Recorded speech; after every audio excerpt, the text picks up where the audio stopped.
Welcome to Concrete Conversations, the Indian real estate podcast. Over the last few years, the issue of air quality in India has gone from a seasonal problem in certain cities to a growing concern for the entire urban population of India. With the adverse effects of poor air quality on health being so well documented, people have to start taking steps to mitigate its impact. This can be done outdoors as well as indoors in places where we spend most of our time during the day, which is either our homes or our workplaces. With this context in mind, we thought that this would be the right time to reconnect with one of our first ever podcast guests and get an update on the status of air quality in India, both indoors and outdoors. So, to talk to us about all of this, we have a returning guest in the form of Mr. Abhinav Gupta, the CEO of ActiveBuildings. With a background in engineering, Abhinav started ActiveBuildings in 2016 to work on smart solutions for building management to help increase both the productivity and the wellness of the occupants of these buildings. In this episode, we revisit the state of air quality in India, and Abhinav also walks us through some of the interventions that ActiveBuildings have deployed in residential, commercial, and even public spaces. So, without further ado, let's get started.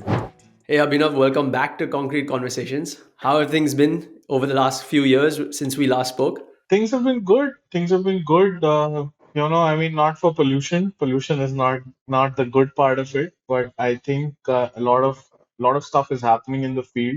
A lot more players have come in, and overall, I think the education and the understanding of air quality amongst people has increased. So that really makes me feel positive about how things are going to unfold in the future. Good, that's great to hear. And speaking of air quality, I think we can dive right in. The Yeah. last time we recorded with you, I think was August or September 2021. At the time, based on certain sources that we've looked up, and I'll share the sources, but at the time, the AQI in Mumbai, according to AQI.in, was predominantly in the moderate range, which was 51 to 100. Granted, this was just after a lot of the lockdowns, so there was a significant decline in human activity. But there were a few good days even in that during that period when things were slightly starting to open up, which were about the range of 0 to 50, which is considered good according to AQI.com. In 2023, in the same months, we see a noticeable increase in the number of days that fall in the poor or unhealthy category. There's a significant ramp up in the poor to severe, which is around 301 to 400 starting October 23. And that seems to have been curtailed a little bit in Jan 24, but it still seems to be pretty bad in Mumbai. We know there's a lot of construction and infrastructure work as well as private construction happening throughout the city, which is to drive back to our conversation, talk about particulate matter emissions. So that's contributing to the emissions of particulate matter. But I thought we should just start over there, setting that tone for this conversation, and ask you, is the construction the only cause for the drop in air quality? Obviously traffic has increased as well. So what has caused this conundrum that we're facing right now? So before I get into the actual question, we should talk about the term AQI. When we talk about AQI, air quality index, now it has become synonymous with saying what's the temperature outside. People ask what's the AQI in Delhi, what's the AQI in Mumbai.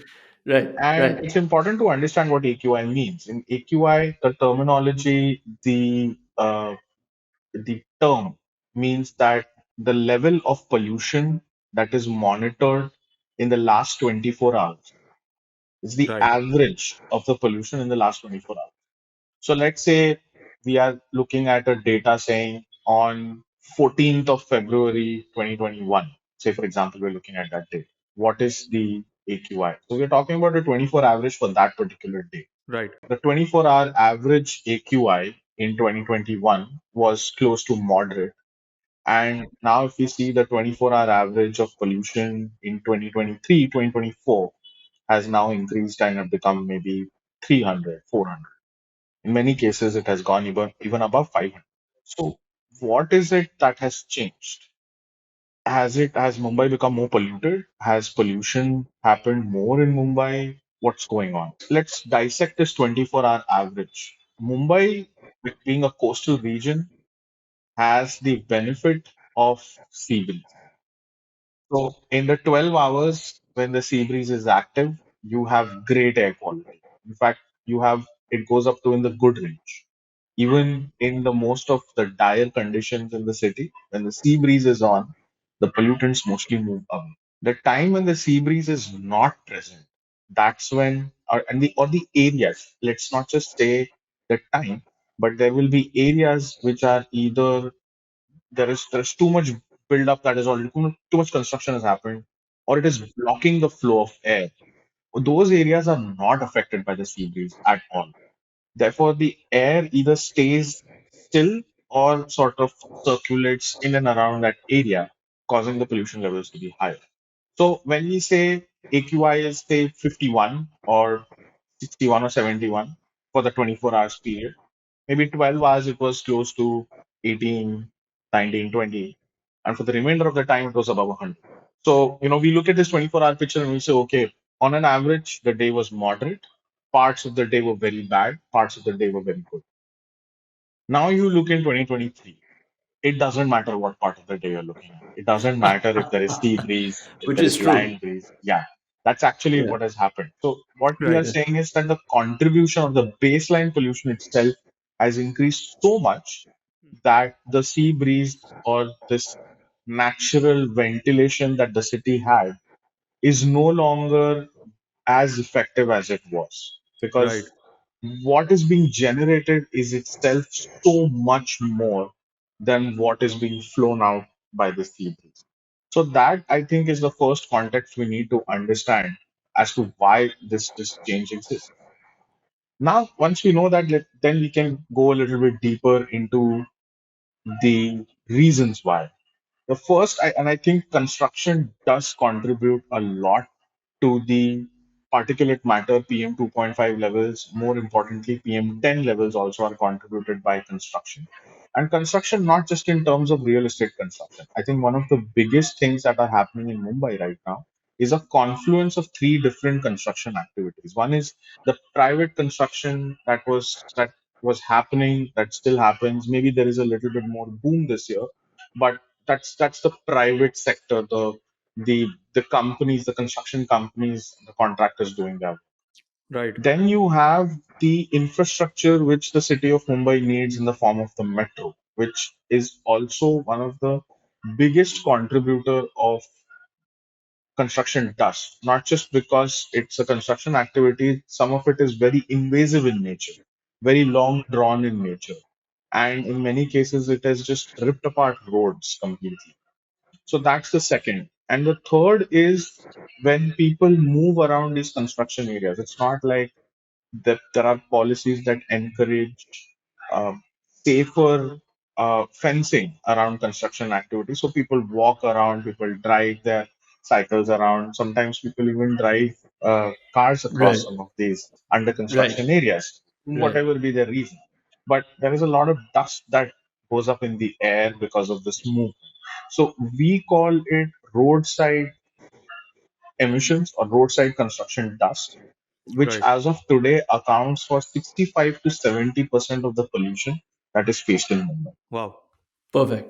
Yeah. Within that 70%, there is a contribution from construction buildings, there is some contribution coming from the metro development, and then there is some contribution coming from your people moving in and around this construction area or cars moving in and around this construction area. So that plus the vehicular emission. So these Right. four sources together contribute anywhere 65 to 70% of the pollution. Right. Then, Yeah. so I would say that yes, construction is, as I have sort of defined in these numbers, construction and construction allied activities together do contribute this big number. But there is another source of pollution that is not considered important, but is very important in the city. Okay. Okay. Given that this city has so many people, it also generates a lot of wet waste, a lot of dry waste. And there is a stretch in Mumbai on the Eastern Express Highway between Thane to Ghatkopar. That stretch of road has one of the biggest solid waste management plants by the Municipal Corporation of Mumbai. This area, if there's any car that passes by this area, or if any of our listeners are close to this area, they would know what I'm talking about. But there is a very pungent odor that comes in this space, and it's extremely pungent. It's extremely irritating. It also has a lot of negative effects on your health. And this contributes to almost 20 to 25% of pollution that we see in Mumbai. Emissions coming from garbage dumping, be it legal or illegal, or infrastructure that is doing solid waste management. Some of them do in like I call it with this fancy term solid waste management. That is true for whatever work the BMC is doing, but there are a lot of non-official garbage disposal setups which are pretty Right. much just burning the garbage. Right? Right.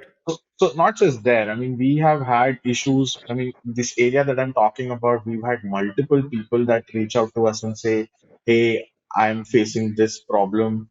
It could be anywhere from one of the family members not being able to breathe properly to a server room having corrosion due to some of these chemicals in the air. And Right. we've had people calling us from this area. There is an area close to Borivali East, close to the station. There is a big dumping ground. So all of these areas do contribute a lot of chemical pollutant. So this is no longer your dust. This is no longer particulate dust or PM 2.5. This is chemical pollution. This has allergen type effects on certain people that are sensitive, that have respiratory issues. Almost 42 million people in India have respiratory issues. Many of them live in Mumbai. Many of them actually caused by these pollutants. Right. Right. So, in total, to blanket blame it on construction is also not correct, because when we talk about construction, we talk specifically, say, about the buildings or about the metro, but it's a confluence of many things. It's also the roadside work that we are doing. It's also the roads that are clogged and therefore vehicles going to the other part of the city and then therefore creating a lot of pollution there. So it's a lot of factors, and all these factors combined have deteriorated the air quality of Mumbai. And difficult to put these numbers, but yes, there is construction activity and there is non-construction activity contributing Right. to So, like you said, Abhinav, there's a confluence of issues. It's not just one thing. And when we start looking at the way to solve these things, right? Like you said, 65 to 70% of these, of the contributors to Mumbai's current AQI are it's dust construction infrastructure, and it makes sense where constructing, multiple hundreds of kilometers of metro lines in one shot, and there is that large activity. So from the development side, whether it be private development or infrastructure, there have been some steps taken. I've seen misting machines in Mumbai. I've seen instructions to cover dumpers so that dust isn't flying off dumpers that are leaving construction sites. Of course, implementation is another issue, but just steps like these, what else do you think? What are the actions that can be taken to mitigate at least this relatively more straightforward 65 to 70% maybe at first? I think you have first identified something that is very important pertaining to the response by the local government. Right now, the the most important response has come from municipal bodies all over Maharashtra. You have the municipal bodies like DMC, you have municipal bodies like PMCC. Both of them have taken concrete steps towards mitigating the risks that come from this construction activity. However, the steps are slow. They are very steady, but the steps are slow. So let me just walk you through what we've seen already. Starting October, November 2023, there was a policy circular that BMC released that said some of the points that you mentioned, Yash. One of them being green covers. The other was mandatory ambient air quality monitoring, Right. basically monitoring the air quality that is around the construction area, and then mitigating the impact of construction using certain equipments like misting equipments, like smog guns. There are some more technologies that are being explored. Right now, they are not at a stage of commercial viability, but there are a lot more new technologies that are being encouraged by all stakeholders possible. But having said that, given all of this, there are certain gaps that are still needed to be filled. One of them was, and this is something that we've seen working with our clients. When you install, say you have you're a construction company, and by the requirement of this mandate, you've now installed a sensor. Now you Right. look at the data. So obviously the data is going to be high. Obviously the PM levels are going to be high. So it does two things. One is that it creates a sense of panic.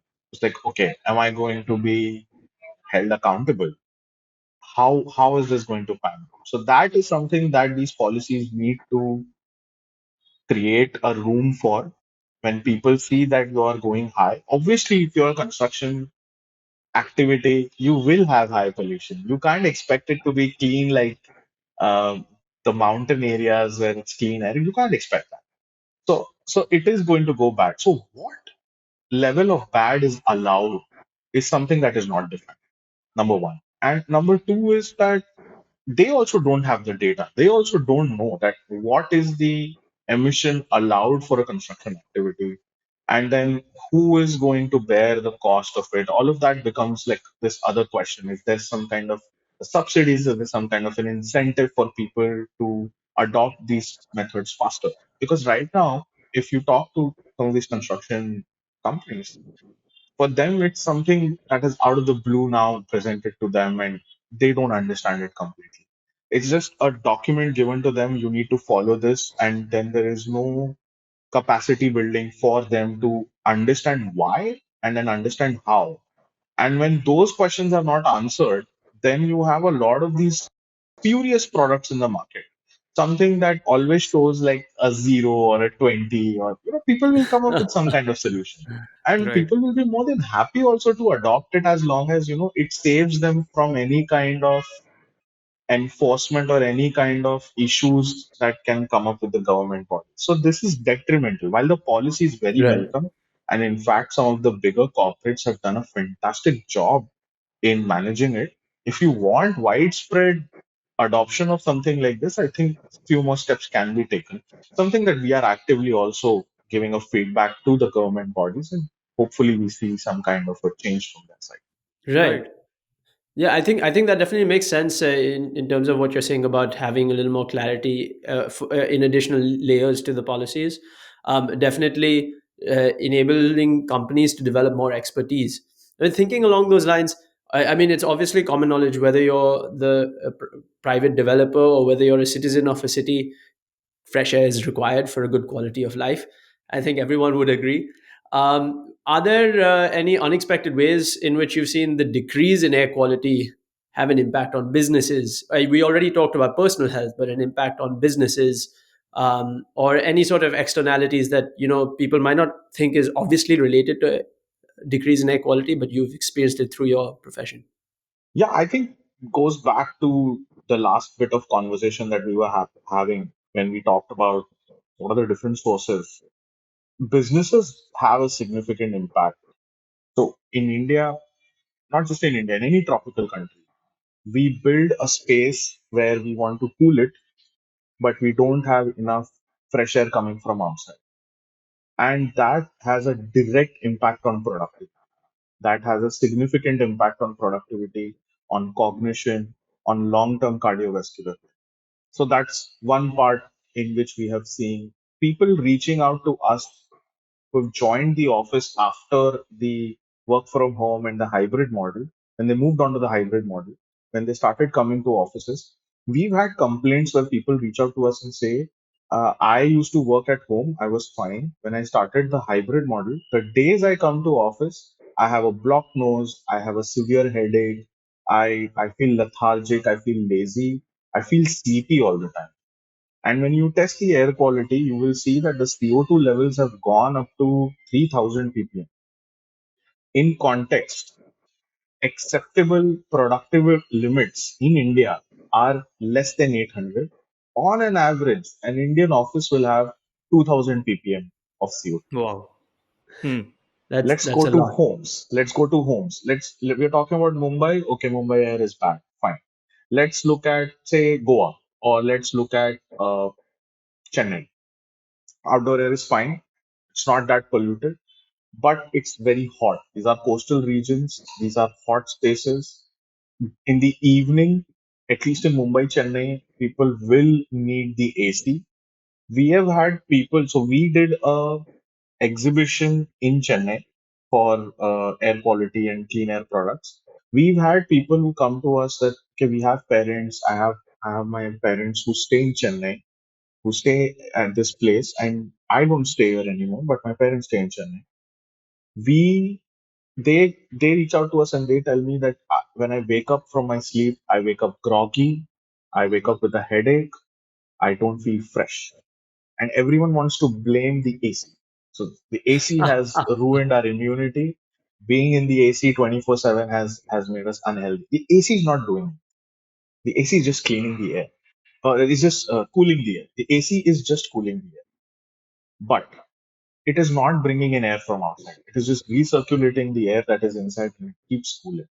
People have that misconception that AC is bringing air from outside. That's not true.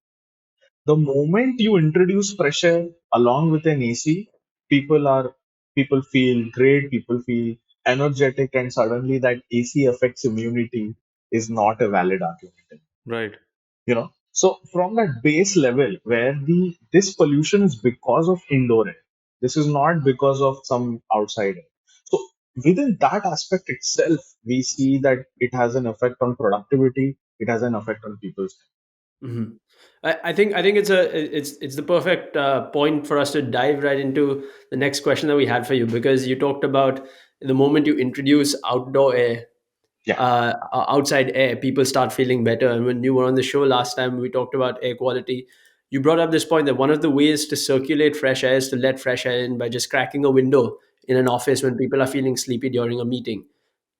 In the last few months in Mumbai, though, we've seen the AQI so bad that on some days the authorities have said stay indoors because outside is actually worse.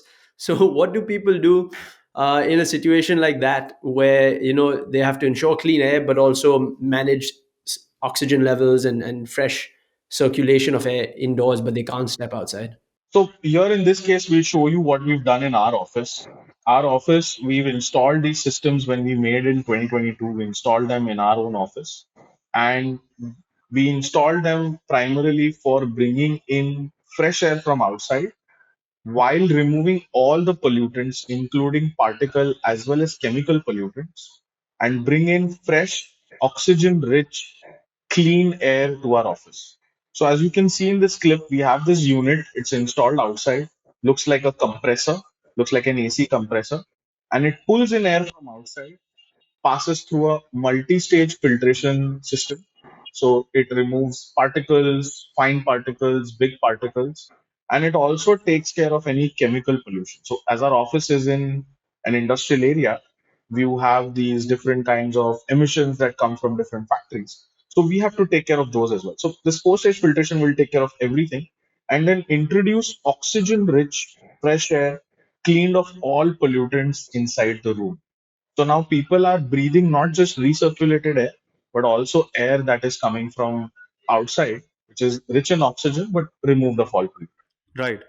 And just to follow up on that, Abhinav, now that suppose this is an intervention that can be made in like a lot of office spaces that have, seeing from the clip, like that kind of HVAC. How do you measure, once you have installed something like this, how do you measure the outcomes? What sort of variables do you track? Or what sort of qualitative feedback do you take from these companies to see the difference? Right. So when we offer these solutions, we offer them with an understanding that we will offer a guarantee of cleaning the air.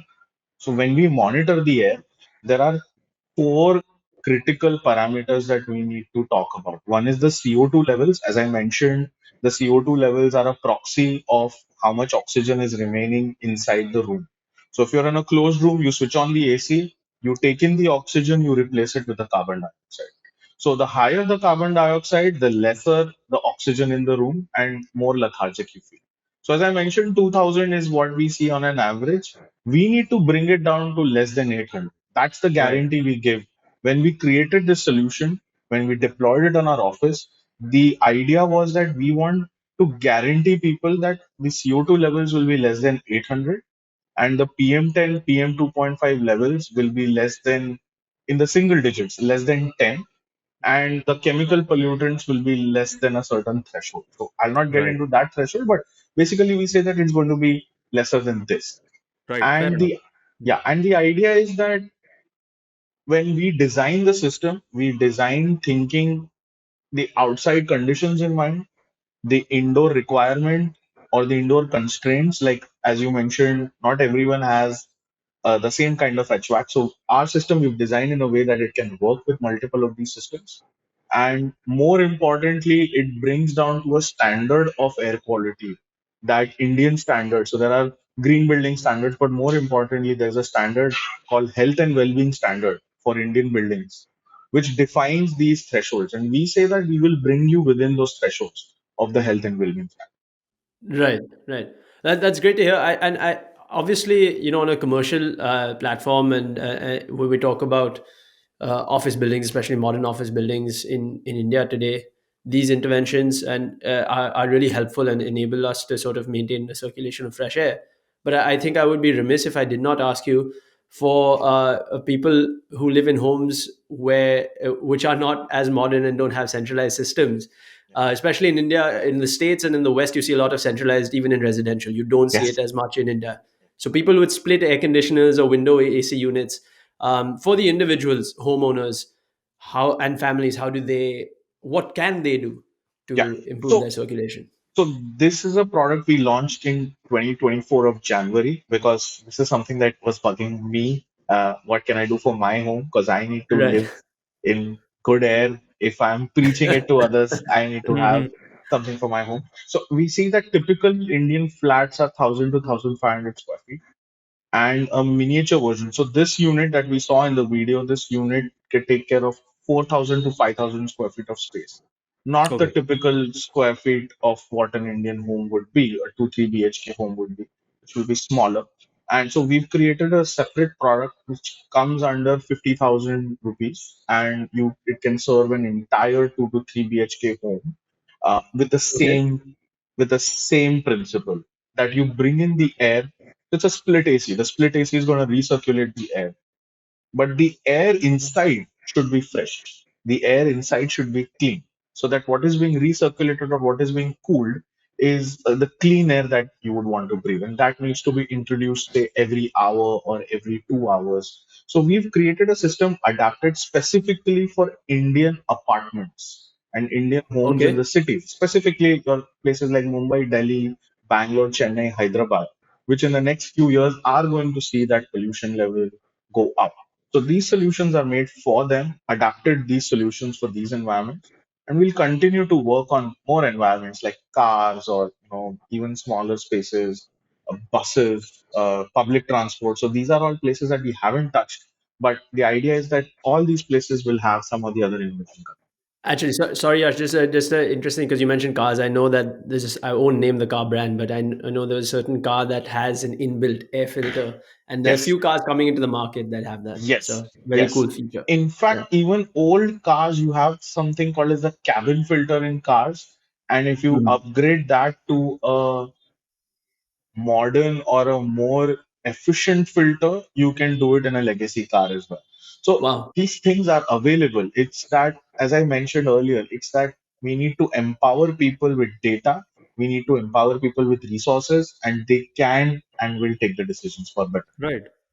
Perfect. Makes And I think sense. that flows quite well into sort of, one of the last questions that we had for you, which was we've spoken about this on a systemic level now.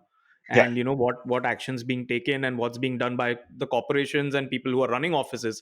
But I think it would be remiss to skip over like individual actions that can be taken by people as well. So with that in mind, I wanted to ask you, on an individual perspective, what can the average person living in a city like Mumbai do? Does it start with education or becoming aware of the problem? Is it passive interventions like masks? Is it active interventions like the car things we've been talking about? What do you think about this? I think it has to start with education. It has to start with people consuming the data that is out there. There is a lot of data that is out there on pollution. There can be more data on pollution. So when I mentioned to you a little bit earlier about garbage dumps, we've had we've had families and parents that reached out to us saying that we want to monitor the air quality of the school area, or we want to monitor the air quality of this locality. There there are services out there, there is technology out there. We need to empower people first. People need to be educated that these technologies can be used. And if before you continue your thought, Abhinav, I want to just clarify it. When we talk about education, at what level are you talking about? School education? Are you talking about the parents of families, like professionals in the workplace, people commuting? What level? College students? What level? So I think people know. I mean, it's not that people don't understand pollution. I don't think it has to be as basic as, schools or colleges or something. I think it's a little bit on the behavior. Like very recently, we've had health ministry talk about washing hands, or they talk about boiling the water. It's something like that. Hmm. If Okay, you are thinking about the water supply coming in your home and you want to make sure that you are drinking clean water, you might drink 3 or 4 liters of water a day if you remember drink your water regularly.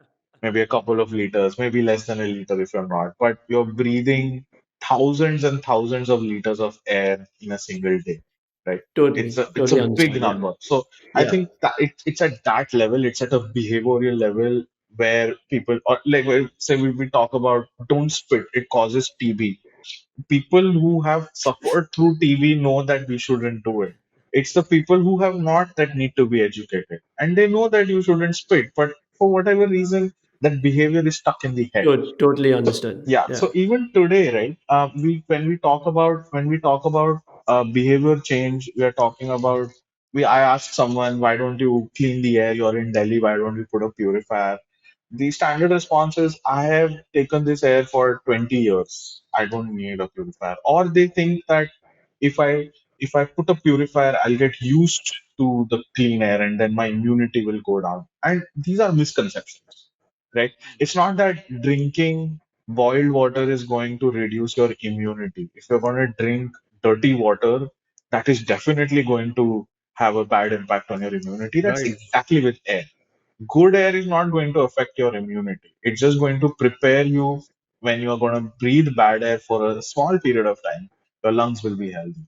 In right. fact, the other way Understood. around, if you keep breathing bad air, it's going to be bad for you. Right. Right. So education on that level, definitely. And Education on yeah, that level is definitely required. What can you do? Can you test your air? Is there a possibility to test my air? Yes. Can I do it for free? I don't think you can, but you can look at your nearest government station. You know, that level of accessibility to data is required. What does it mean? How does it affect me? How does it affect my family? And what are the right ways to think about it? Then comes your passive intervention. If you know that you have someone in the family who is asthmatic or has acute respiratory issues, then mask becomes a compulsory thing. I know people don't like masks. People Hmm. don't, generally, people are like, "नहीं, मेरे को mask नहीं." I don't want to wear it. But if you are someone that medically requires it, then understanding that my air quality inside my home is 2 to 5 times bad than outside, and I should either clean the air or I should wear the mask. Right. So that then comes to the passive intervention. But I think what is even more, I mean, like if the organizations and the big companies are the ones that are polluting, the individual should also use that data to talk to their lawmakers, to talk to the government, to talk to people Right. responsible, to bring responsible and good regulation in. We need more regulation to talk about air quality. We need more regulation to talk about accessible data for air quality, interventions for air quality, and more policies like how the BMC has brought in these green covers and misting as a compulsory requirement. We need more such steps from the government, and that can come from the people. That can come from citizen awareness, citizen journalism. People have filed cases in the Hmm. National Green Tribunal Right. against factories, polluting industries, against the government, and they have won.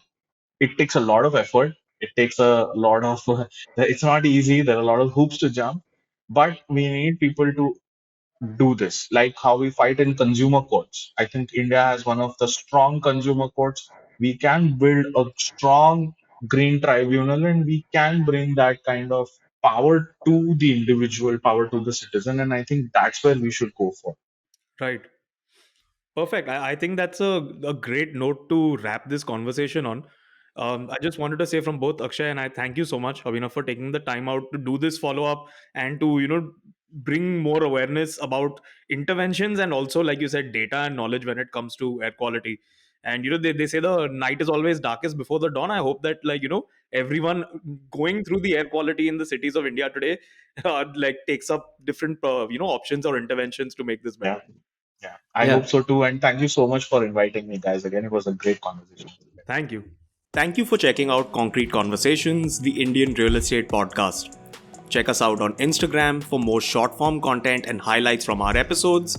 And if you have any questions, do comment on the video and let us know, and we'll try to answer them in an upcoming episode.